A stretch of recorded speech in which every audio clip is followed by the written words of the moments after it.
Добрый день, дорогие друзья! С вами Аил Джелурга. У меня сегодня в гостях Александр Витальевич Жирковский. Добрый день. Здравствуйте.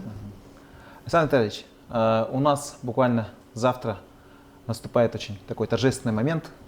27 апреля для Республики Саха-Якутия это очень важный праздник. Если вернуться 29 лет назад, в 1992 году, 27 апреля состоялось, наверное, самое важное событие за последние десятилетия для нашей республики и для ее жителей. Вы принимали там активное участие, но я бы хотел начать немножко издалека. Как это событие вообще назревало, как общество к этому готовилось, почему вообще возникла такая идея на тот момент, тем более, что нужно отметить, что эта конституция была принята первой по всей России среди других субъектов. Вот хотелось бы немножко окунуться в тот момент, в то время, какая атмосфера там, кем вы тогда были? Ну, можно многое вспомнить, конечно, но я начну с того, что как раз в 90-91 году развалился комсомол, и мы жили в студенческих общежитиях университета, Якутского госуниверситета, и это было начало так называемых лихих 90-х. Как только развалился комсомол, развалился весь порядок-то. Пьянство, драки там и так далее. Вот. И в один день ко мне постучала наша вахтер тетя Маша, 17-й корпус университета, и сказала, там мертвый человек сидит. Вот. Пошли, я не узнал его. Оказывается, это хулиганы избили отца 3 детей, студента многодетного, и он умер. Вот. И студенты очень, надоело им вообще вот этот беспредел, хулиганство там и так далее. И собрались в моей комнате спортсмены, кодовцы и так далее. Мы решили жестко вернуть порядок. Да, вернуть порядок. А я как раз тогда недавно стал командиром Акода ИГУ. После Александра Игнатьева стал, сейчас, кстати, он полковник МВД в отставке уже, великий парень тоже. Вот, мы решили навести порядок просто. Вот, навели порядок в университете. Каким образом это происходило? Мы дежурили всю ночь в общежитиях. У всех нас были рации, если что, сразу могли прибегать на помощь там и так далее. Вот, в то время, говорят, вообще в общежитиях прямо там выбивали двери, да, было. В комнаты, там обижали всех студентов, студенток. Да, у нас был такой беспредел был, да? В 17-м корпусе МАКС там был, там и так далее, такой. Довольно жестко мы порядок навели. Пресекли это все. Да, пресекли очень. Нам очень сильно помогли ребята, студенческий оперативный отряд, там было 46 человек, там было 2, это 19-й корпус, это физкультурники, НВОшники там и так далее, там во главе с Александром Григорьевым, с Евсеем, Ваней, Лехой, там, Гурьев, Арьян, Афанасьев, Сергей, там много, Евсеев, Петя тоже были, и студенты общежития студгородка ЯГУ тоже там. Саша Румин, Валентин Эверстов, там, Сыромятников Борис, Леха Куличкин, там очень много, Ганя Михайлов. Это ребята, которые закрывали амбразуру. А преступность, она же не сдавалась сразу? И мы просто разговаривали тогда группировки назывались, с ними встречались, разговаривали и сказали, если вы приходите в гости, ведите себя хорошо, не бейте там, и так далее, если будете бить, будет сдача. То есть мы сперва просто навели порядок, то есть мы силовым методом это сделали. А потом уже, как бы, уже перешли, вот то, что вы говорите, это вопрос политики, как бы, то, что как мы овладели умами людей, это уже другой этап. И главное, получили поддержку студентов, да? Да, и получили поддержку студентов. Ну, началось, наверное, я думаю, что 91 год был, это декабрь, и проходила встреча кандидата в президенты Якутии Михаила Ефимовича Николаева со студентами. И участковый наш лейтенант Николаев говорит: Саша, иди выступи, выступи. Я никогда в жизни не выступал до этого. Я сразу скажу, я так вообще не был никогда оратором. Вот. Ну ладно, я пошел, выступил, и Михаил Ефимович меня заметил, оказывается. И потом там со своим другом Альбертом Суровым мы 20 декабря уже проходили мимо Дома правительства номер 1.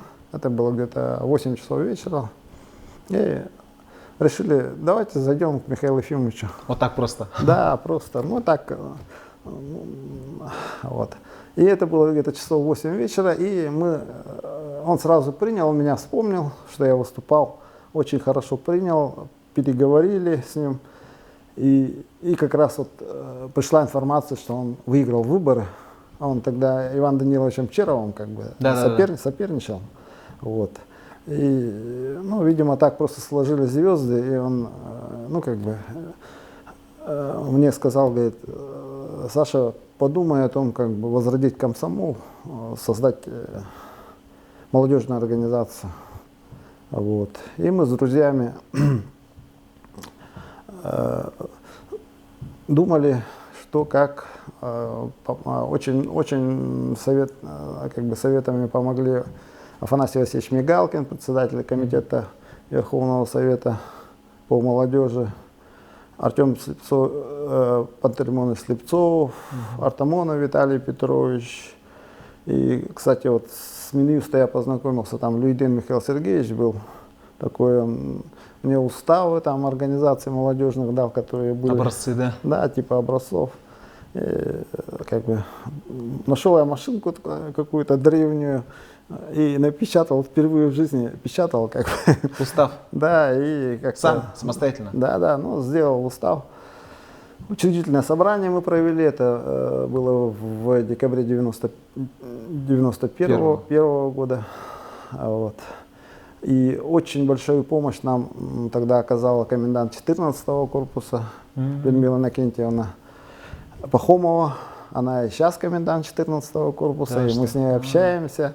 Она нам выделила как бы актовый зал. Кстати, скажу, что основой Ассоциации студентов ЭДАРСАС был АКОТ-ЯГУ, студенческий оперативный отряд, и девушки 14-го корпуса, которую возглавляла Савинова Домна, шантарская девушка. Вот, там Катюша, Люда, там много было девчонок. Вот. Васильева Катя, да? Васильева Катя, да. И когда мы после этого уже как бы следующий шаг, это было то, что вот обсуждение Конституции было, да. Это где-то в январе месяце было. И тогда как бы планировалось обсуждение Конституции в культурном центре университета. И ну, нас как бы не знали, поэтому Иванов Климент Егорович, тогда он был председателем Верховного Совета, пригласил меня и моих как бы И так мы 2 дня по 3 часа сидели, просто разговаривали о жизни, так сказать. Ну, он хотел понять, кто мы, что мы, экстремисты, не экстремисты, ну, как бы нормально. Адекватное, неадекватное. Адекватное, неадекватное, там, и так далее. Ну, я думаю, что получилось, и где-то в январе, феврале 92 года прошло обсуждение проекта Конституции Республики в культурном центре университета. Вели его Климент Егорович Иванов, с которым я сейчас общаюсь, очень своим старшим товарищем, и я вел тоже. Вот. В президиуме сидел Василий Михайлович Власов еще, кроме нас. Вот. И вся конституционная комиссия была. Вот. То есть как бы это был уже следующий этап. И потом уже, когда пошло обсуждение Конституции, мы собрались возле ДП-1, ну, тогда нас как бы не так много было, вот, и подумали, что нужно, чтобы студенты принимали активное участие в принятии Конституции. И там что-то затягивалось, да, по-моему, процесс? Ну, я скажу так, что по земельному вопросу, по-моему, 2 голоса только было за, то есть или-или было. И когда мы собрали студентов университета в студгородке, там ко мне декан мой подошел и сказал: ну-ка убери вот этих товарищей, ну как бы... То есть, он знал, что как бы, я тоже имею влияние определенно. Вот. Или ты это... пригрозило, короче, да? Да, не, ну это был он. Он, да? Да. И, ну, как я скажу, ребята, идите по общежитиям, что ли. Ну, вот я сказал, как уже все, вопрос решен, и мы идем, как бы, мы все за принятие Конституции. Сколько вас там было? Ну, вообще около 2000 человек это было. Да вы что? Да, очень. Где вы стояли? Со всех общежитий, ну, тогда возле 20-го корпуса мы собирались. Вот. Очень много с первого училища пришло ребят. Педагогическое училище? Да. Вот там, я помню, Оленская, там Людмила была, как бы с 14-го корпуса. Ну, это кроме вот наших активисток, это Савиновая дома там и так далее. И ребят, историко-юридический факультет. Вот. И мы собрались в этом университете, студенческий оперативный отряд, само собой, да. И я один момент хочу сказать, да. Дело в том, что у нас было знамя свое. Степанов Владик с 12-го корпуса, юрист парень, его сшил. По своему эскизу? Да. Что там было изображено? И более, там было белое солнце, красная, зеленая и, по-моему, синяя полоса. То есть, по сути, флаг Якутии, да был сделан по тому образцу подобию, того флага, который мы во главе нашей колонны понесли, да? Да, понесли. Мне вот сегодня с Михайловым говорил, он разговаривал, вот, одним из самых как бы активнейших наших людей, которые там были, и которого тоже, как и меня, отчислили с университета благодаря тогдашнему ректору. Вот. Он мне напомнил про Владика там, и про флаг и так далее. И скажу сразу, что порядок у нас вообще жестко смотрели, наши окодовцы прямо так цепочкой вокруг колонны шли. Там было 2 пьяных человека, их сразу выпнули. Вот. И тут, то есть толпа шла чисто трезвая такая? Ну, естественно. Ну, когда с университета вышли, дошли до культурного центра и пошли к КУЛК, учебно-лабораторному корпусу. И это весной было. Это Белинского, да? Да, мы 2 дня выходили, это было 3 и 4 апреля. Это не 27 апреля. Конституция сама рассматривалась 3-4 апреля. Вот, и тут толпа встала возле УЛК и стала кричать: трусы, трусы. Из всех окон там все студенты выглядывали. Выбежал ректор университета Филиппов Василий Васильевич: ну-ка уберите этих товарищей там, и так далее. А тут Ганя так кричал, мегафон как раз. Вот. И как бы мы... Что не отступитесь, да? Да. И мы пошли к культурному центру ИГУ, и там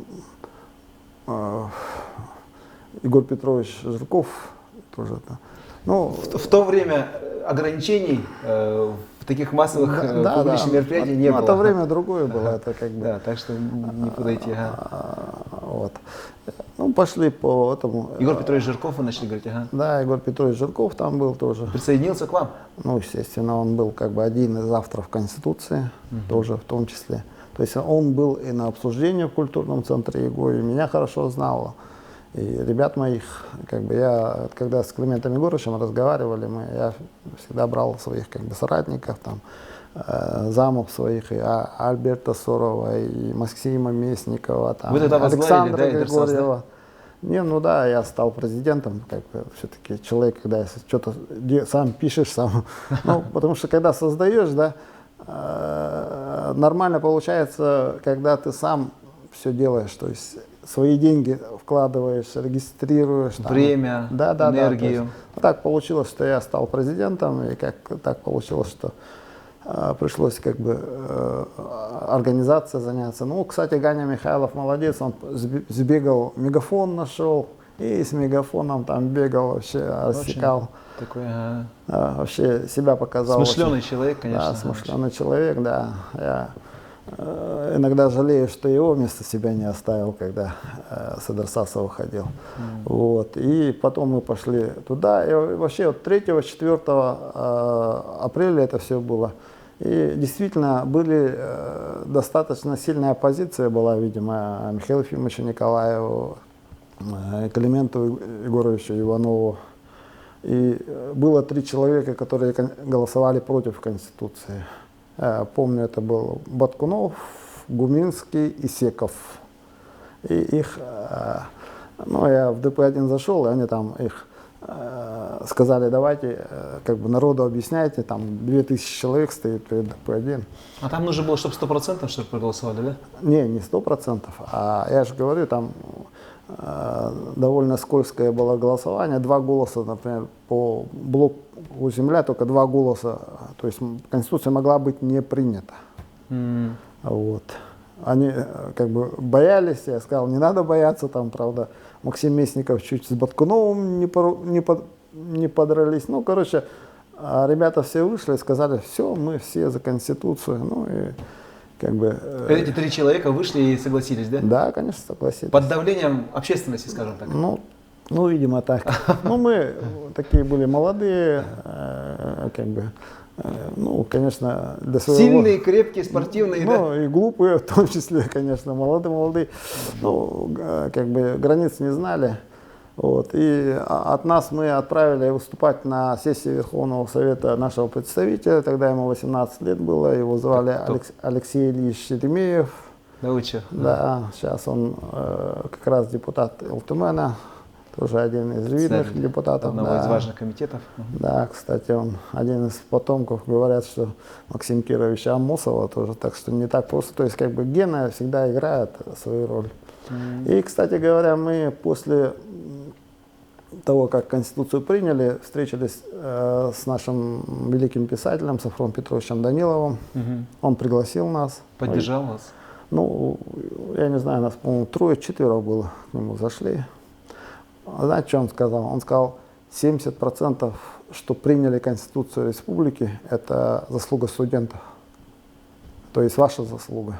Вот поэтому я до сих пор, мне как бы, когда вспоминаю, мне значит, лично ваши в этих 70% есть и лично ваши заслуги. Ну, не то, что я вообще скажу, что народ, он сам был, как бы, ну, мы вот как студенческий оперативный отряд, мы выступили каркасом, и все вот эти наши соратники, вот, которых я перечислил, там Стас Христофоров тоже, вот, кого я еще забыл, очень много было человек, которые, мы все вместе это все, Валя Кеверстов, Саша Румин, это все шли они не за деньги, ни за что. Они, это вот то, что я говорю, это основное. Они все были патриоты.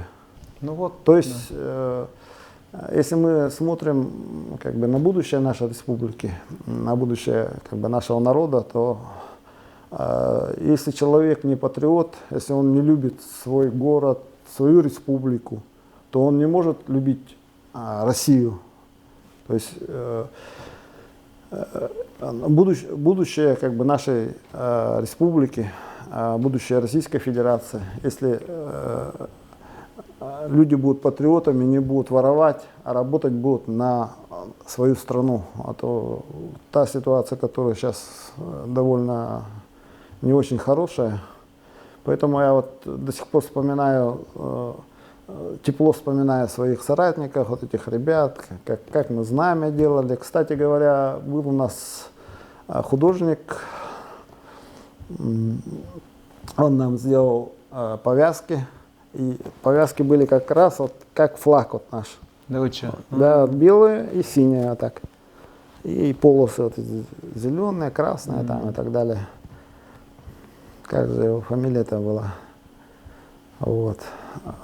И как бы очень многие одевали вот это.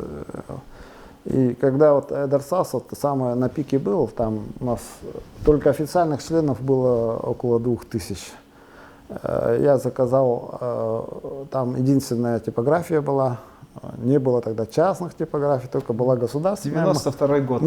Мы там заказали около 2000 удостоверений, и я скажу, что у нас было официально только членов Эдерсаса около 2000.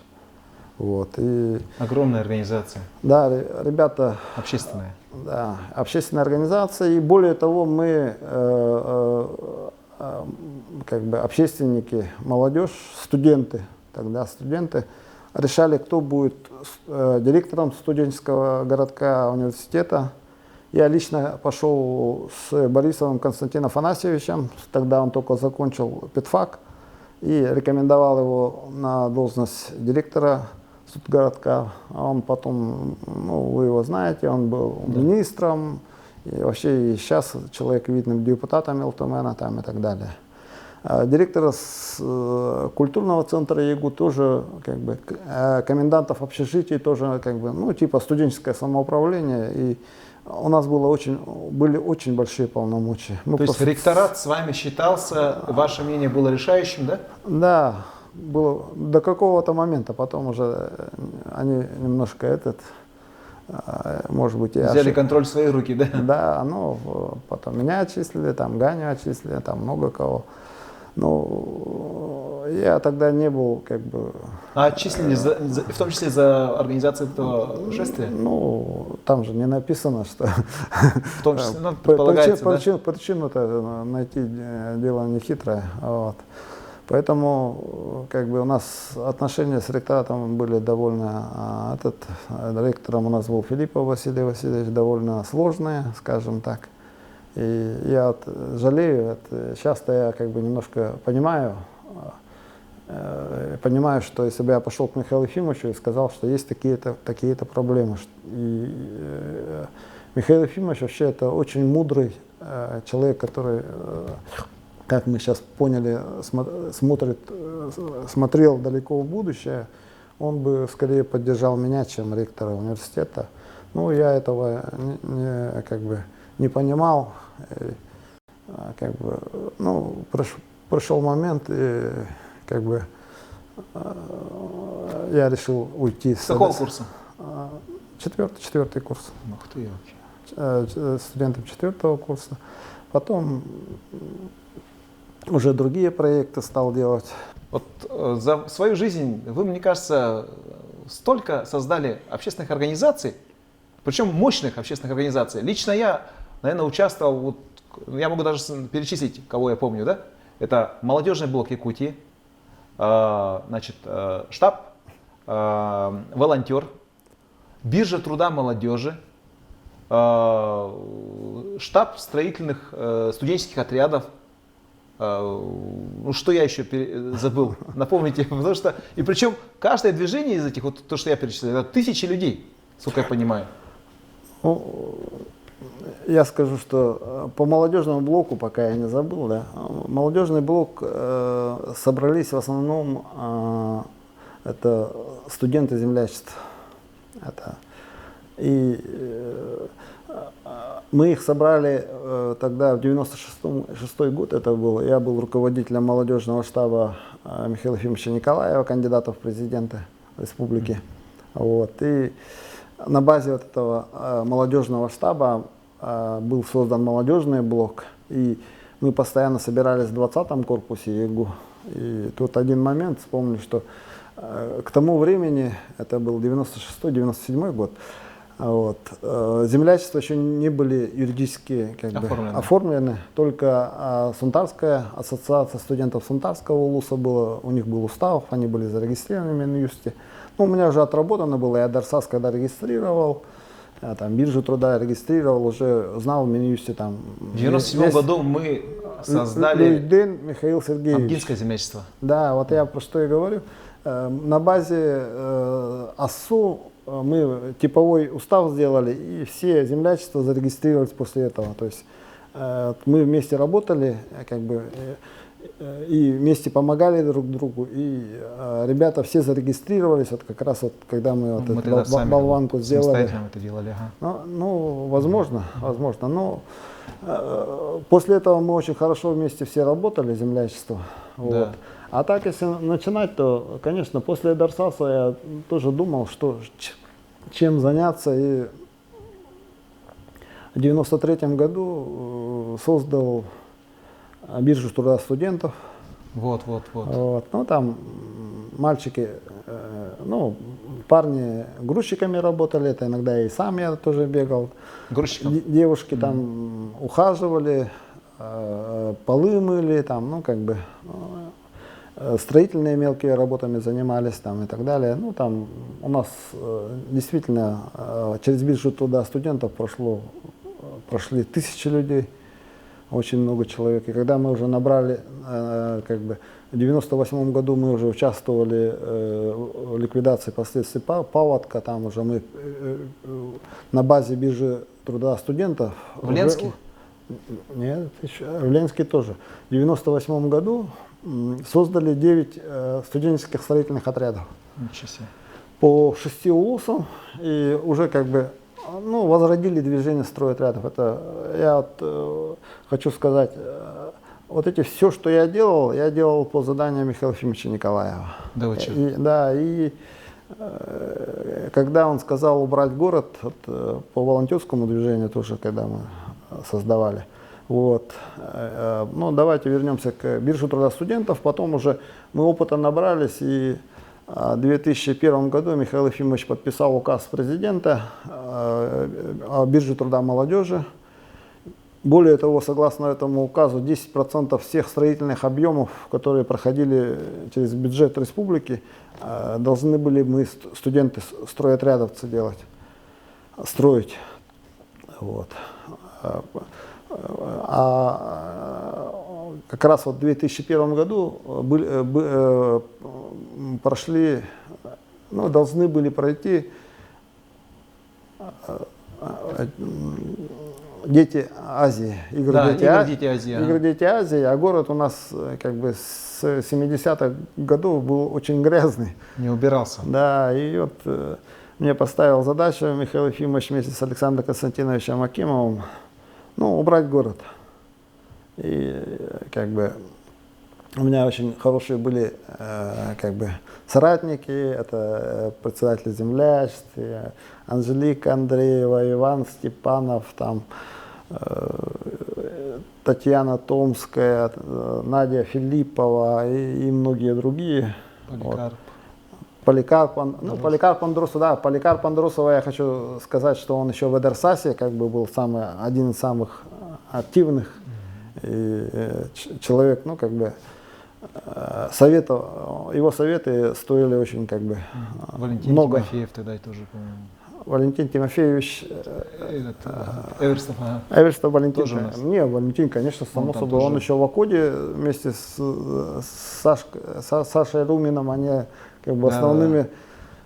Более того, Валентин Эверстов был одним из командиров Акода, студенческого оперативного отряда. Там у нас даже историческая фотография есть, где все командиры Акода, там, начиная с меня, там 6 или 7 человек вместе стоим. Я самый маленький. Боевое братство, да? Да, но я самый маленький из них. Там после меня Максим Мясников, там и так далее, и тому подобное. Вот.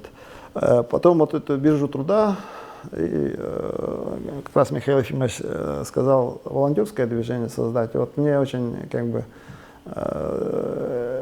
помощь, кроме землячества, оказала мой заместитель по бирже труда, это Филиппова Надежда Прокопьевна. Она, как бы, если меня можно сказать отцом волонтерского движения, то она была матерью волонтерского движения. И вот эти дети этих, как бы, Федорова Надежда Прокопьевна. А еще другой сказал. Филиппова сказал. Филиппову Надю вспомнил просто. Федорова Надежда Прокопьевна. Вот, и вот эти тысячи детей, ну, как бы я подумал, мы студентов туда навряд ли можем, чтобы они город убирали там и так далее. Просто решили привлечь подростков. Ну, для того, чтобы привлечь, нужно же не только там красивую обертку, но и что-то, чтобы они зарплату получали, награды получали. То есть мы вот это все хорошо продумали. И каждый день они напротив 20-го корпуса строились и уходили в город убирать свои улицы. И перед играми «Дети Азии» вот, впервые город был очень чистый. Поэтому вот, я Надежде Прокопьевне очень благодарен, что она внесла очень большой вклад. И, как бы, вот, и Иван Валентинович, и Анжелика Андреева, там, все руководители землячеств были командирами отрядов. Ну, я был зам штаба. Да, вот. И ну, город убрали. И 300 машин мусора вывезли. Да. Ну, 300 машин это было в 2001 году. А в 2002 году такие же дети в жилетиках в Москве, в Питере стали тоже появляться. Мы стали законодателями моды, да, то есть они как бы нового движения. Идею вот эту. И, кстати, по бирже труда. Вот у нас тоже в России почти первые, вот, питерская и наша биржи в 93 году были созданы, а потом уже по всей России тоже биржи труда молодежи, студентов там и так далее тоже было создано. Ну, Михаил Ефимович в этом плане вообще законодатель, мне кажется. Вот, да. Поэтому, ну вот. А в 98 году то же самое по заданию Михаила Ефимовича. Он сказал, вот паводок был в 98 году, сказал, нужно привлечь студентов, возродить движение стройотрядов. Ну, мы сказали, есть, и создали вот 9 стройотрядов, которые работали в 6 улусах. Которые пострадали? В тех районах, которые пострадали, в том числе и Ленском районе, да. А потом уже был паводок 2002 года, по-моему, 2001 года. Когда Путин приезжал? Да, когда Путин приезжал. Ну, там скажу, что там мы уже немножко были не только студенты, но и с улусов были не только молодежь, но как бы все, кто мог работать, 2000 пришли. Год, наверное, это, да? Это 2001, по-моему, 2001 год, в 2001 году. А, кстати, волонтерское движение тогда 2000-м, получается, возродили. 2000-м, да, 2000-м. Создали. С первыми играми «Дети Азии»? Да. Нет, это вторые были. Уже вторые, да? Да, вторые, в 96-м году были первые. Я просто тогда в Питере был. Да, вот. Поэтому, вот когда паводок был в Ленске, там, ну, как бы человек 900 работало у нас, мы построили 22 жилых дома под ключ. Ну, как бы крупный подрядчик, как крупный подрядчик мы работали. Вот. 22 жилых дома, парк культуры и отдыха, стадион построили. Весь центр города Ленска, там из разрушенных домов, там прямо на дороге стояли огромные такие дома, и всех их тоже разбирали вот эти добровольцы с районов. И поэтому я вот это действительно герои. Я до сих пор как бы считаю, что ну, недостаточно я как бы выбил им наград, скажем так. Потому что вот эти люди, которые приехали с районов, они восстановили Ленск, по сути дела. И не зря, когда Шойгу приезжал, он в Южной Нюе, мы тоже там строили дома, он туда приехал, посмотрел, мы с ним поговорили, и потом, кстати, он хвалил нас, говорят, Сергей Кужугетович, Вот.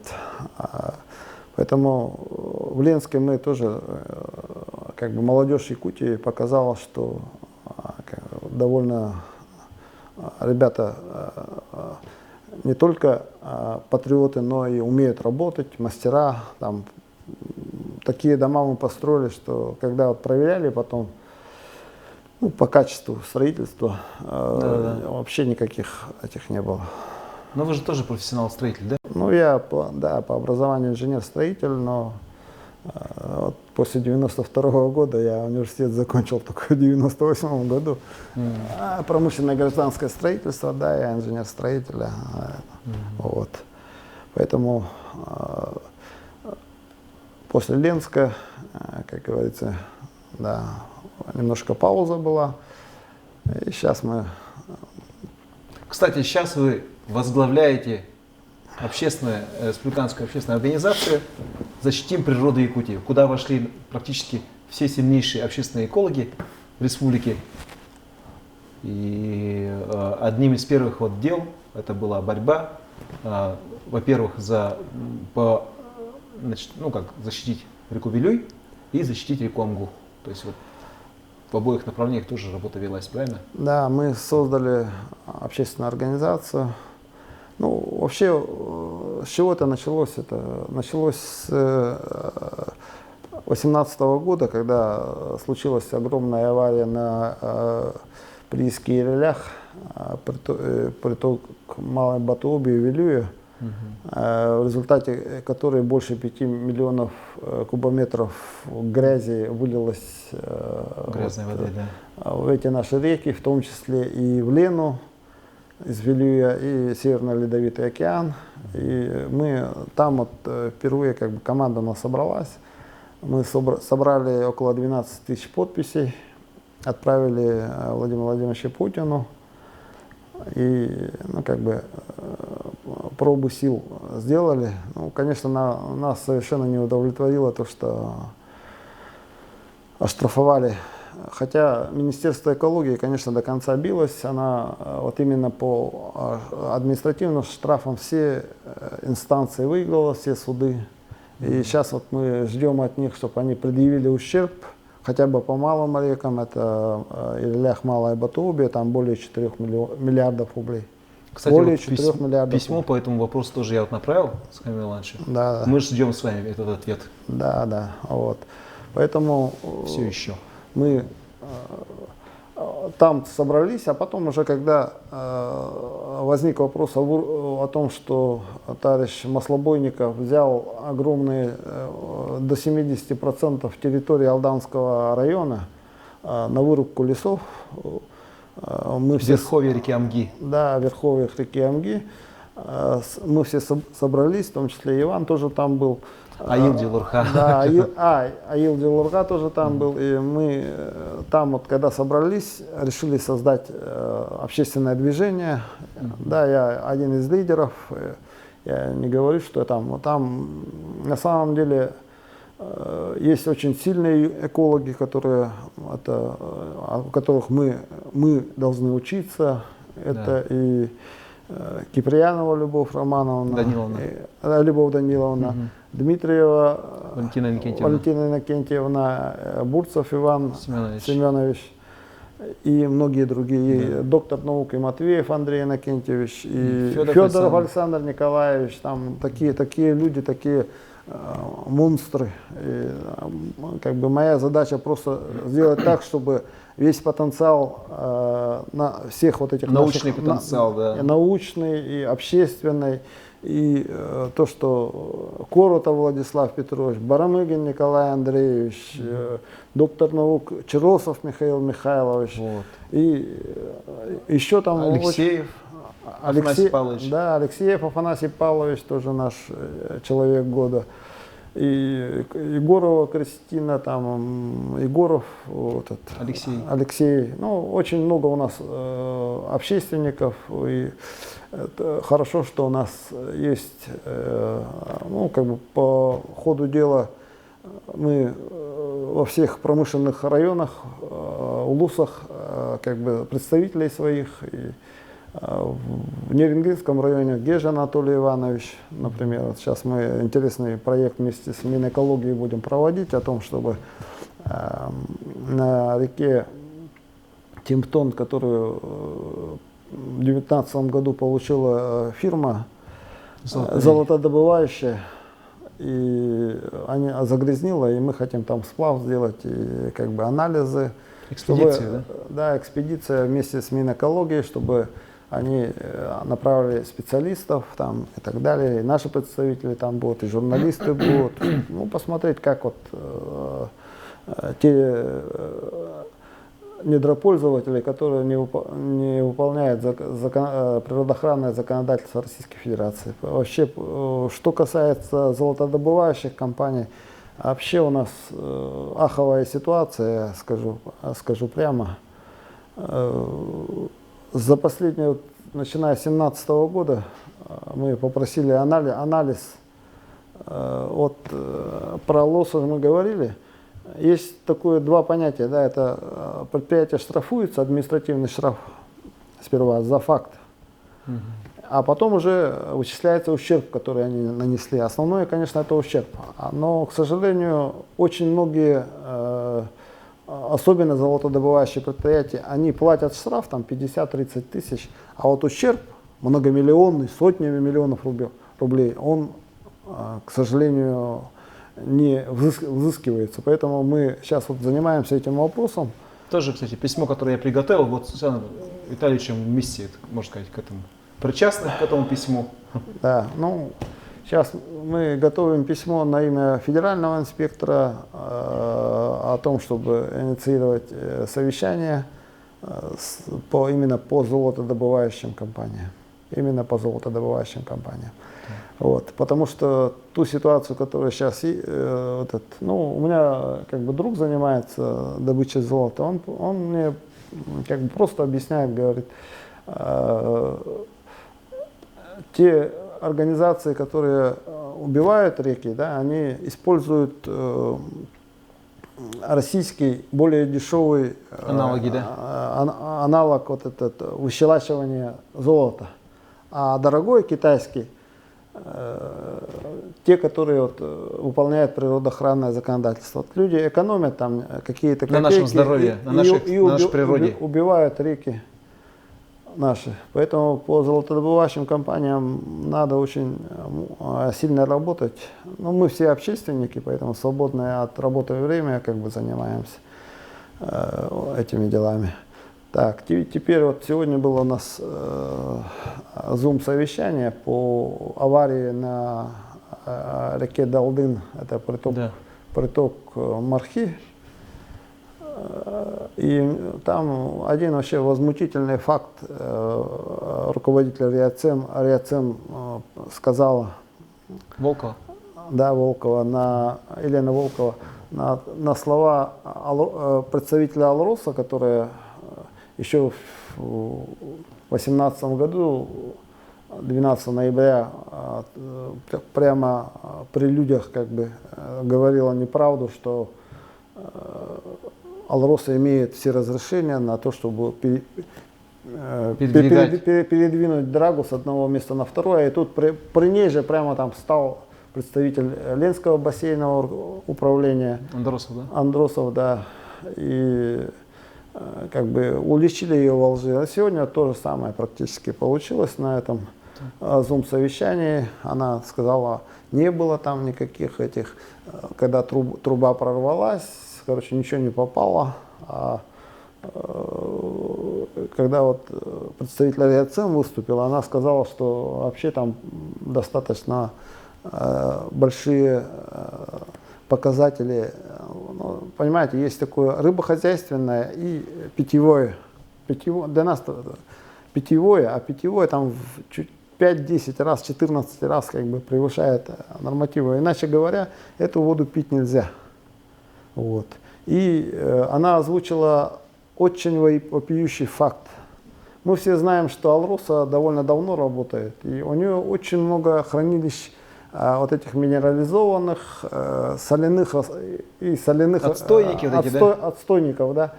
Вот. И она сказала, что более 2 миллионов кубов, вот именно с отстойника, который находится в верховьях, ну вот на реке, возле реки Далдын, видимо, вылилось просто. То есть они вместо того, чтобы заниматься рекультивацией вот этого, просто сливают в реки. И, ну, это, извините меня, специально, когда мы писали письмо по отзыву лицензии по Нерингли, нам Роснедра как бы ответила ну, как бы пунктами федерального закона, согласно которых можно отзывать лицензию. И там первым пунктом написана угроза жизни и здоровья населения. А то, что алмазная компания неоднократно сливала вот эти вредные вещества, это же, извините меня, Это как раз таки угроза жизни и здоровья. Угроза жизни и здоровья, поэтому вот буквально нету, наверное, семьи в Вилюйском регионе, у которой не было больных раком. В том числе и мои родственники тоже. Мама моя умерла в прошлом году, поэтому от рака. Соболезную. Поэтому я думаю, что общественность должна это знать, и мы должны все вместе бороться за это дело, потому что там я сам или там Иван Степан, Аил Джилурга вопрос не решат. Если мы только вместе будем предъявлять нашим вот этим нарушителям природоохранного законодательства, тогда только у нас будет природа более-менее. Потому что я вот сейчас могу сказать, что лет через 10 у нас ситуация будет вообще, я сомневаюсь, что вообще в Лене будет чистая вода. Потому что нашли алмазы в Мигино-Кангаласском районе, нефть везде нашли. То есть очень много полезных ископаемых нашли. На границе Нюрбинского и Сунтарского района там месторождение Гытинская Роснефть взяла. То есть очень много у нас, очень много богатств, и, к сожалению, они вот при освоении этих богатств у нас и охоту, и все нашу природу практически убивают, потому что контролирующие органы, это Росприроднадзор, прокуратура там и так далее, они всегда не хотят и не всегда могут. Я просто напомню, когда прокурор Ленского района хотел там на территорию Сургутнефтегаза зайти, его просто не пустили. Такое у нас законодательство, к сожалению. Поэтому, Представительно-надзорного органа власти. да, поэтому только если мы вместе будем работать, тогда у нас будет нормальная природа. И я один или Аил Джилурга этот вопрос не могут решить. Поэтому мы должны все вместе бороться за нашу природу, за нашу среду питания, чтобы наши дети жили нормально, как бы, чтобы природа была хорошая, в нормальной природной среде, чтобы они пили чистую воду, чтобы они были здоровые. А иначе никак нельзя.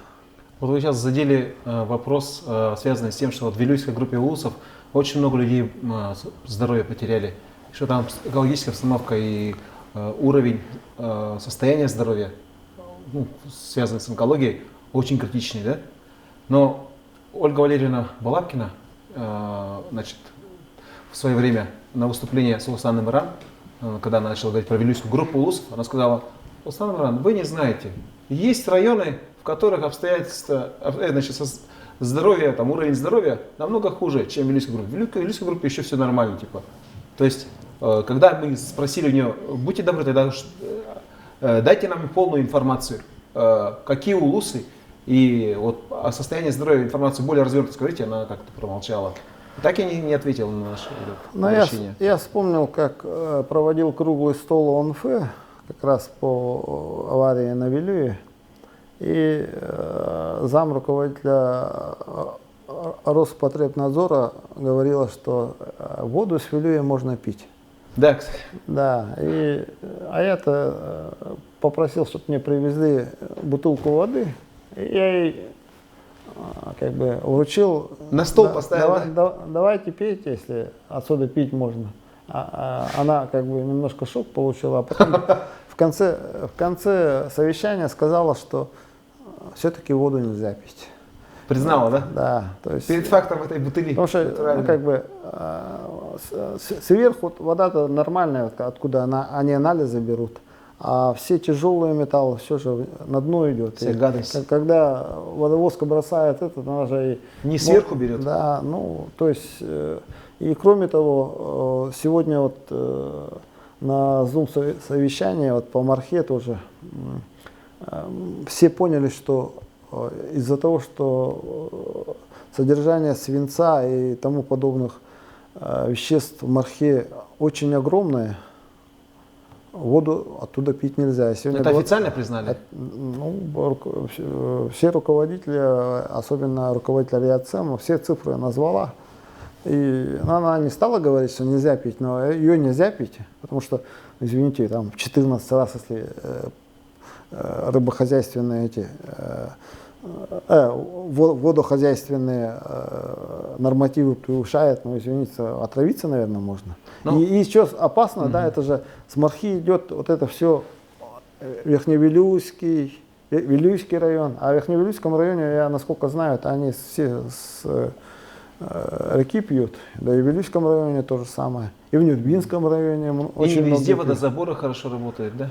Да, ну я просто очень сомневаюсь, что вот эти очистные сооружения, которые поставлены, они там тяжелые металлы, там еще кое-что. Улавливают, да? Да, вот, то есть тут я очень сомневаюсь. То есть, по сути, эти люди, как бы,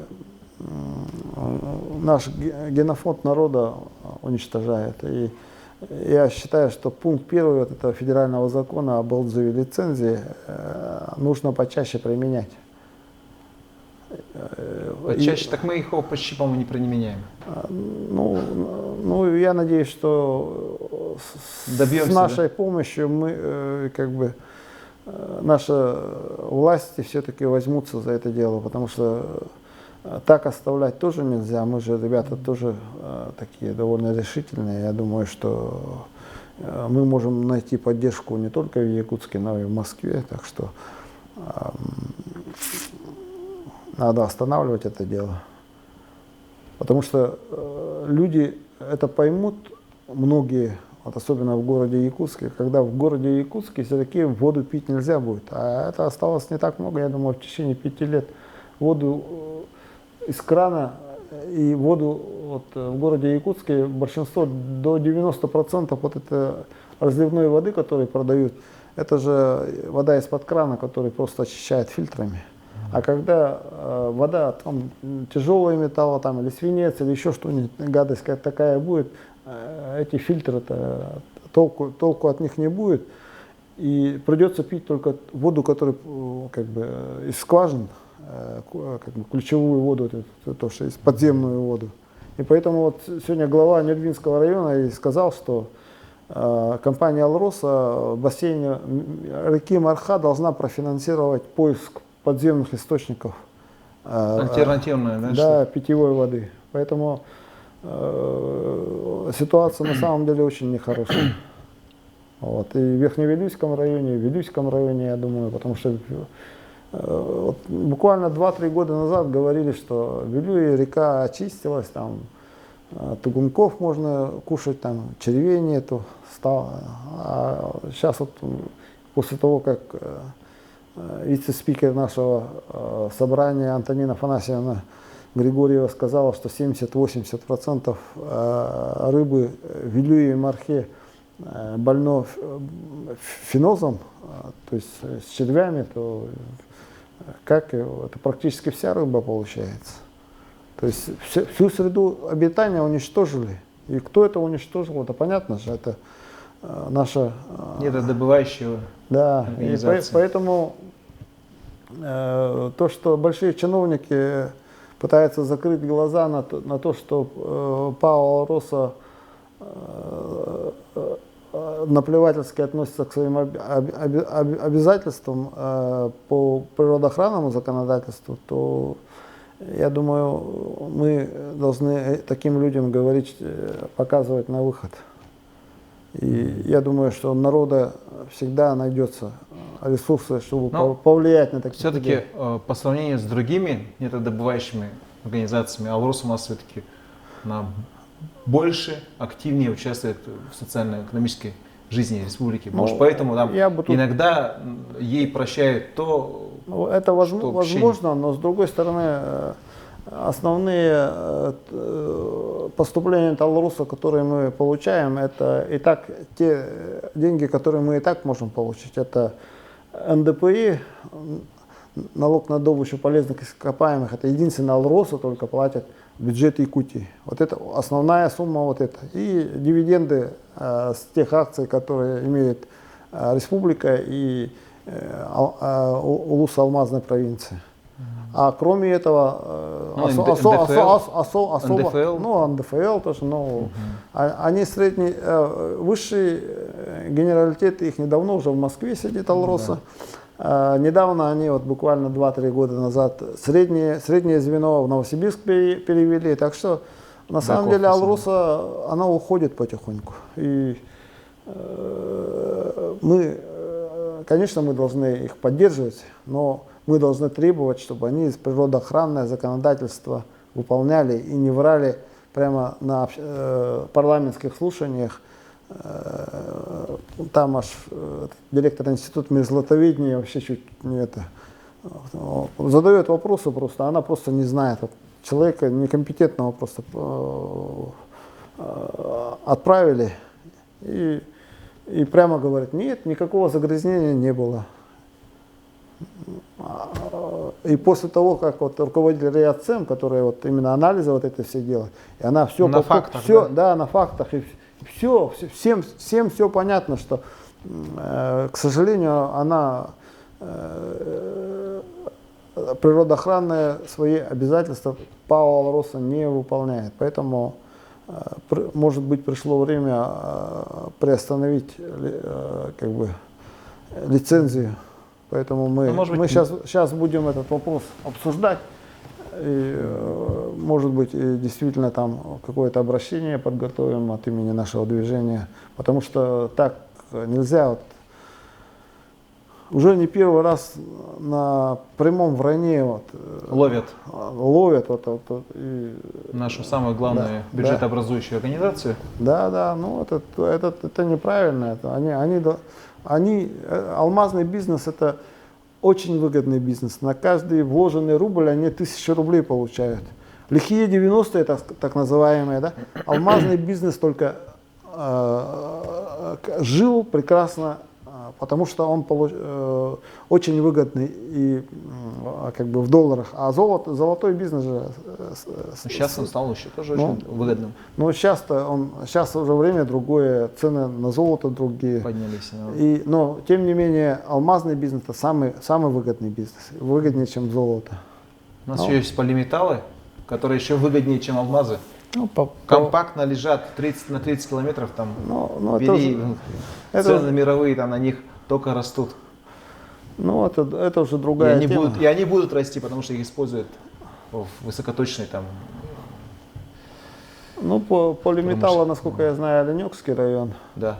Оленёкский, Улус. Он там вообще 30 на 30. Я немножко знаю тему, поэтому полиметалла это находится в породе, которая очень сильно фонит.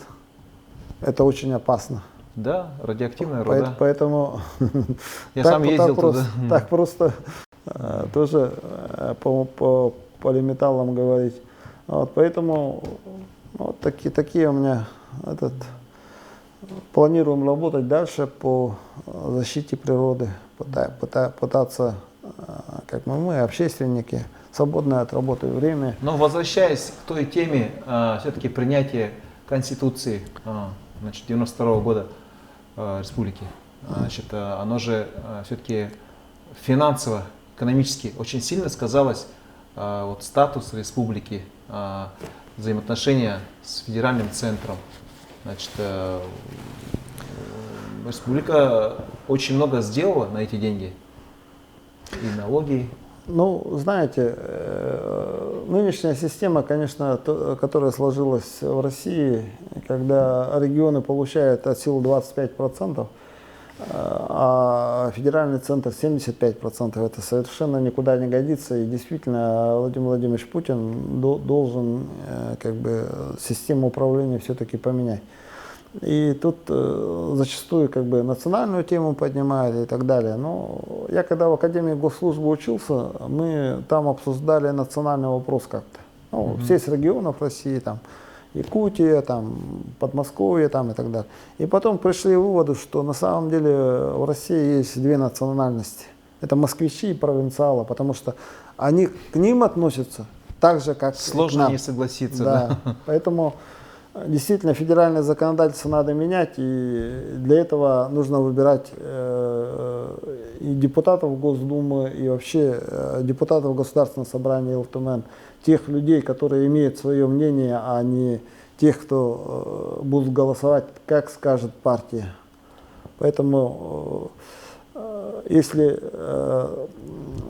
и в Государственной Думе, и в Государственном собрании ЛТМН, и в городском собрании города Якутска будут независимые люди, имеющие свое мнение, те люди, которые могут защитить интересы людей, народа, то, я думаю, ситуация будет намного лучше. Ваше отношение к Единой России? Ну, я думаю, что, ну, знаете, есть такой экспертный совет, и там мы обсуждали прошедшие выборы мэра города Якутска. Вот. Ну,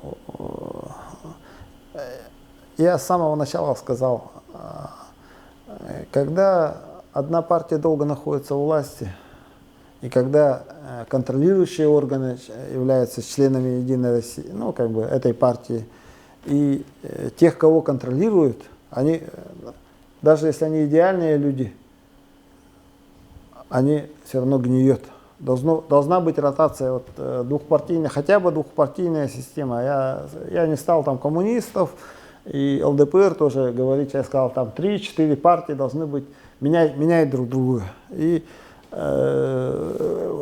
сперва эта полемика такая жесткая была, а потом, когда я не сказал, что две партии должна быть, например, там Единая Россия, Справедливая Россия менять. Нет, я сказал, должно быть несколько партий, которые должны выигрывать на конкурентных выборах.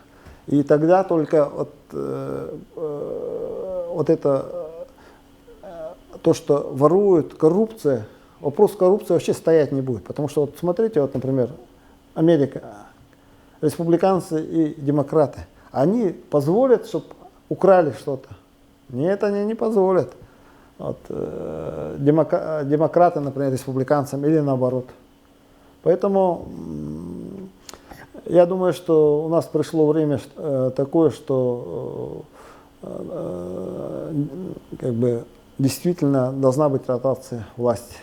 Потому что власть одной партии, это мы знаем, чем закончилась власть Коммунистической партии Советского Союза, хотя идея была очень хорошая и основа была хорошая, но только потому, что была одна партия, эта система сгнила. И также сгниет и нынешняя наша система, если наше руководство Российской Федерации не будет производить ротацию вот этой власти. Поэтому я думаю, что власть должна меняться и никак иначе. Вот так. Как вам, какую оценку вы дадите прошедшим выборам мэра города Якутска? Ну, народ еще может выбирать, или все-таки есть какие-то препятствия в открытом? Народ на самом деле может выбирать, конечно. Тут, я думаю, что Федот Тумусов всех переиграл. Я не знаю, я, может, и ошибаюсь, да? Но я думаю, что у него не было задачи выигрывать выборы.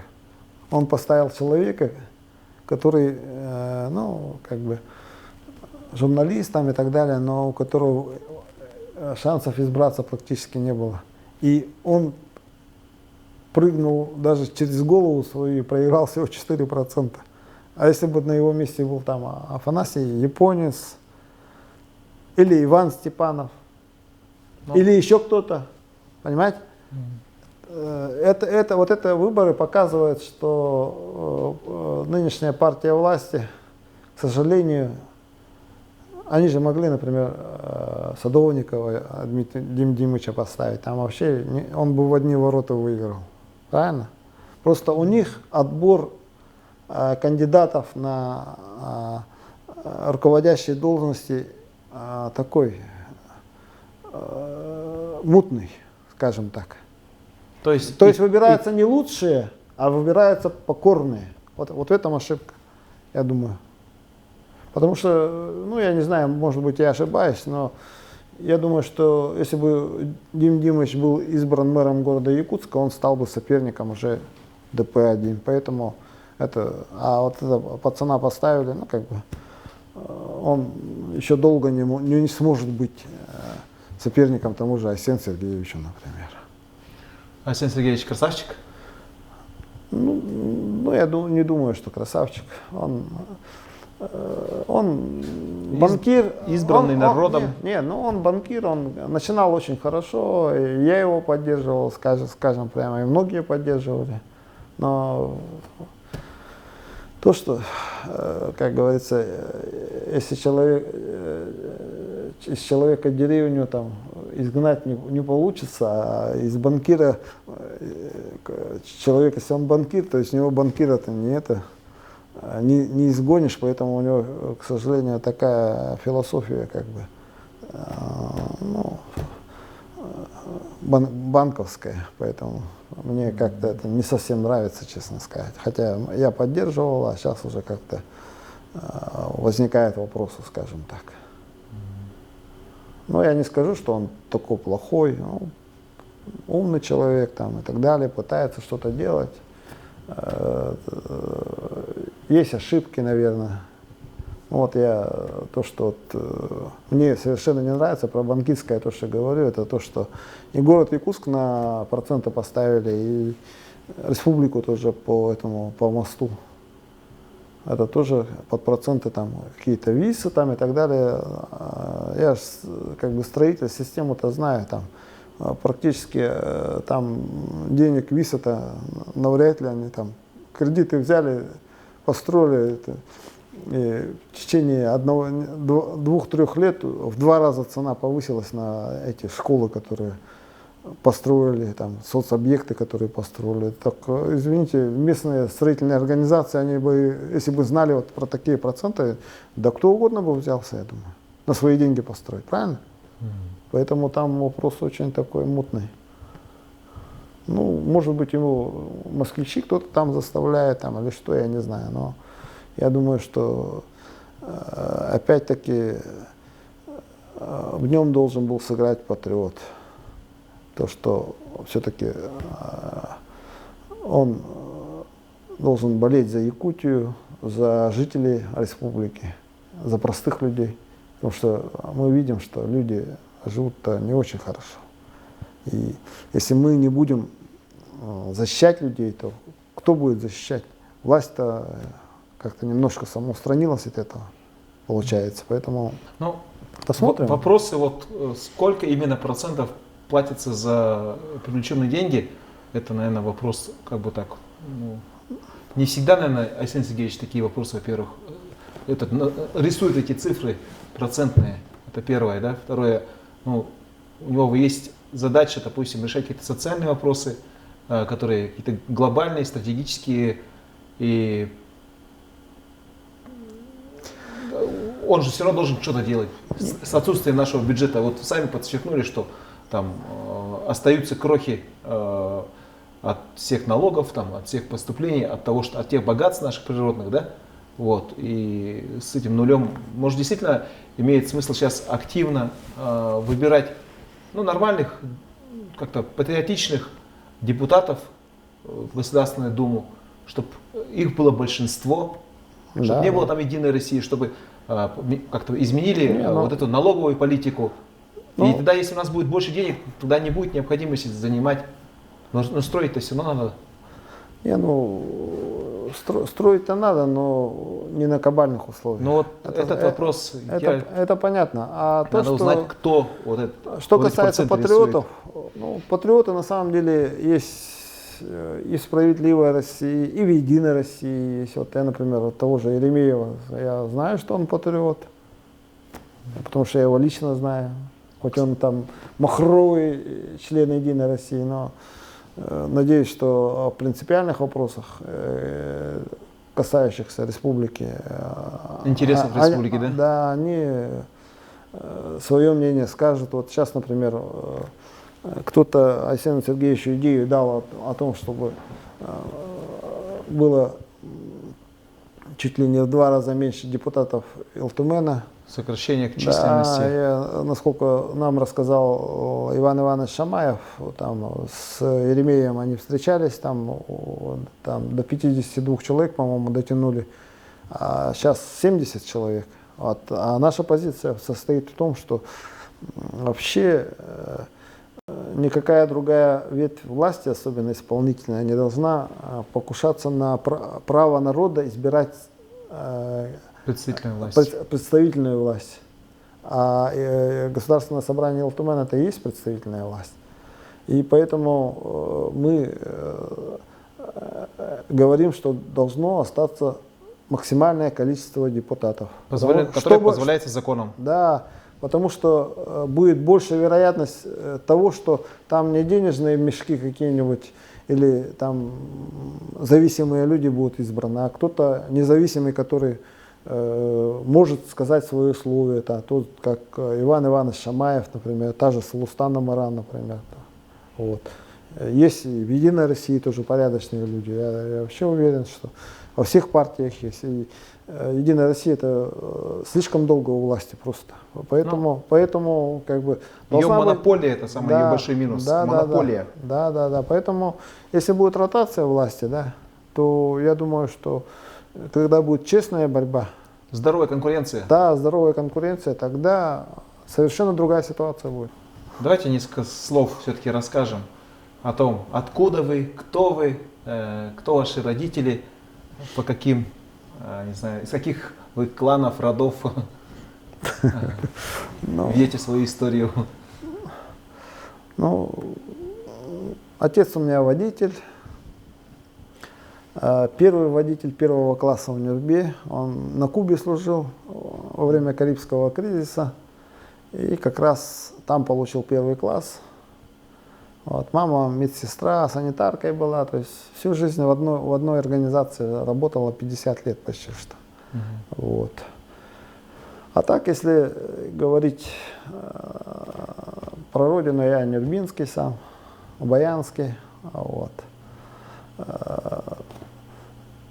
Про родословную говорить, ну, тут много можно чего рассказать. Например?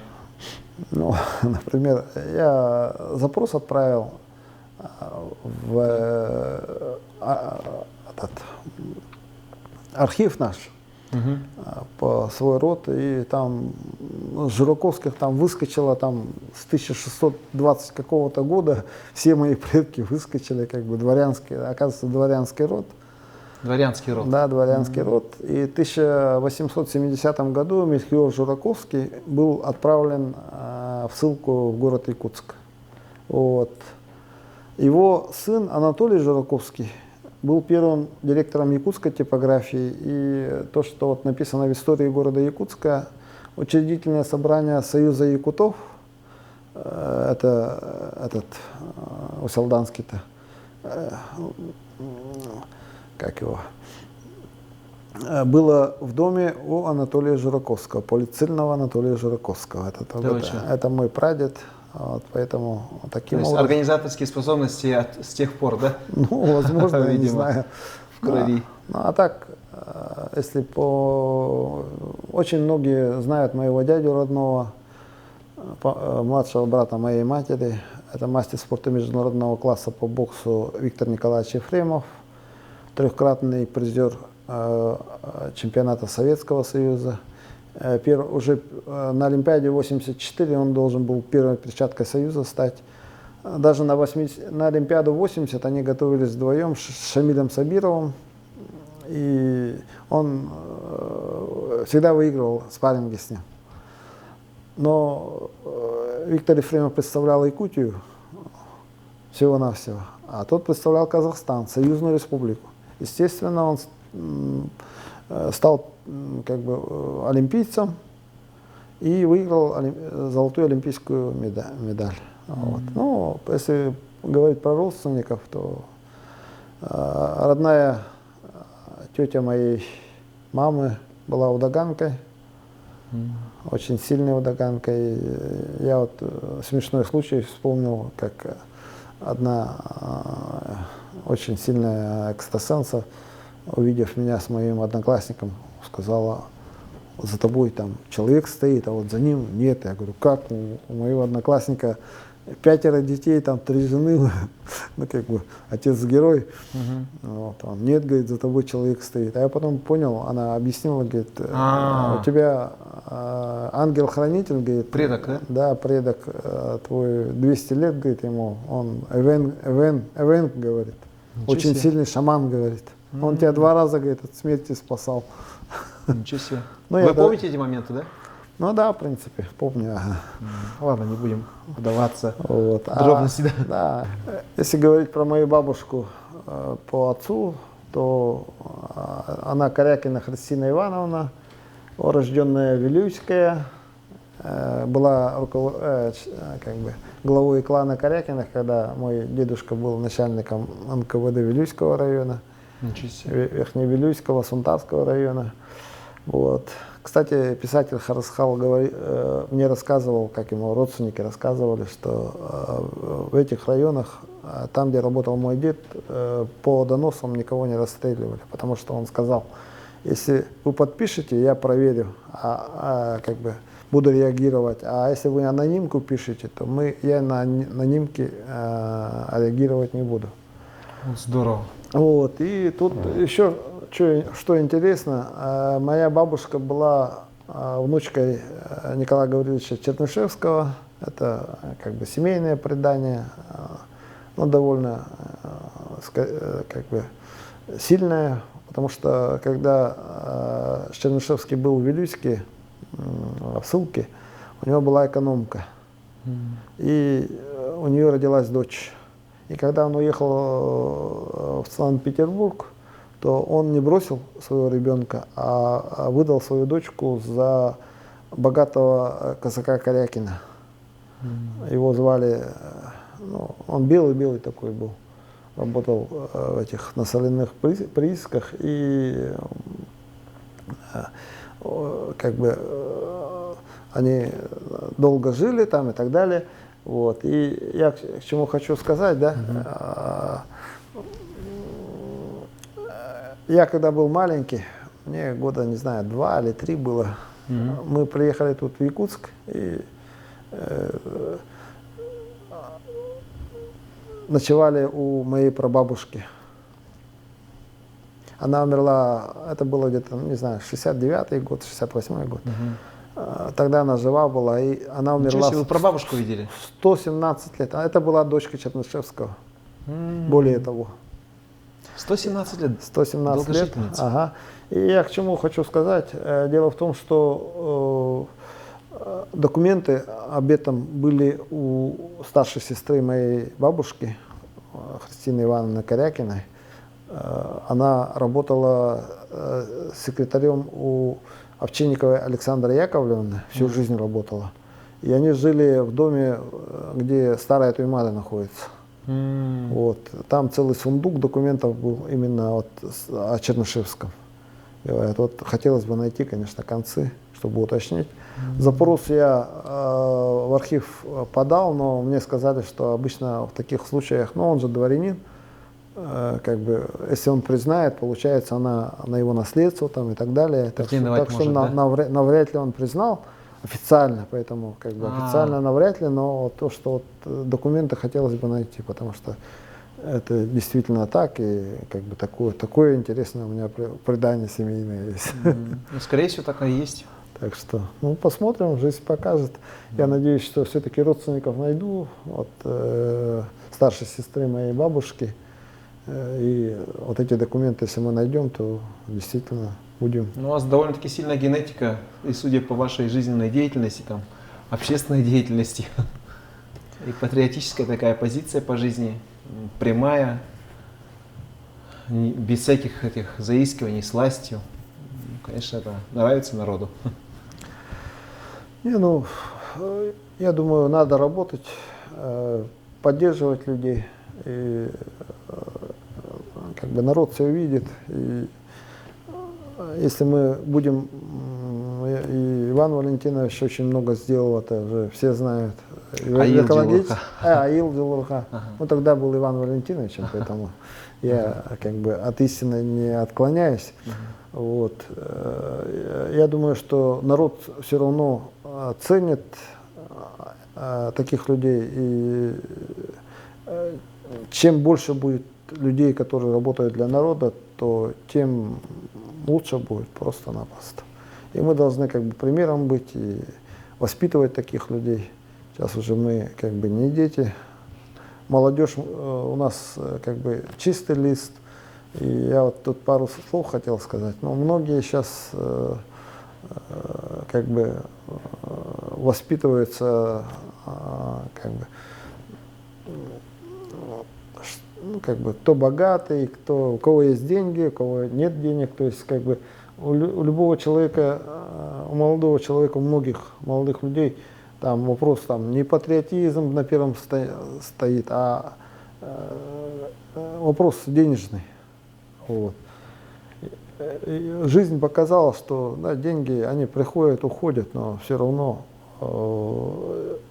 свои, как бы,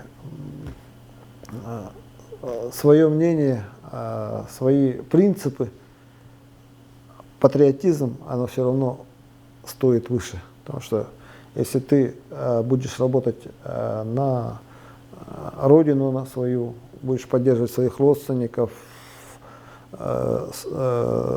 своих земляков, то у тебя все получится. Появятся деньги, появится и, как бы, и власть, может быть, да, и так далее. Вот, поэтому Александр вообще в переводе означает защитник людей, и поэтому я стараюсь соответствовать своему имени. Александр. Как вы считаете, вот нашей сейчас республики, наша республика в чем нуждается? Вот что, какое ваше видение будущего нашей республики вот в канун такого праздника?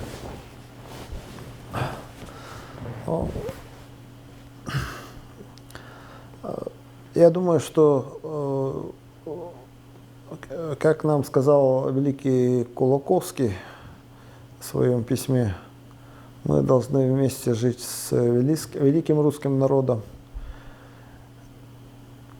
и развиваться вместе с великим русским народом. Но я думаю, что изменений нужно много. Про это я уже сказал. И когда у власти будут люди, которые действительно являются патриотами России, патриотами Якутии, которые будут любить свою родину, не будут брать взятки, тогда у нас жизнь повернется к лучшему. Только тогда. А мы должны делать все, чтобы это будущее наступило быстрее. И мы сейчас сильные, относительно молодые, и мы на себя надеемся, и будем надеяться, конечно, на наших зрителей, что люди как бы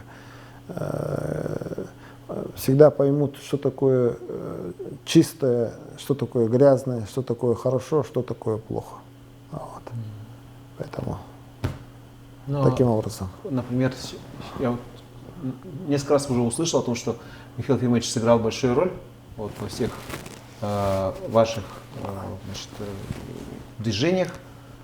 Сегодня, в канун этого праздника, вы бы вот, вспомнили бы Михаила Ефимовича, его соратников, тех ребят, которые стояли рядом с вами в те дни, апрельские дни. Ну, обратитесь к ним, пожелайте что-нибудь там.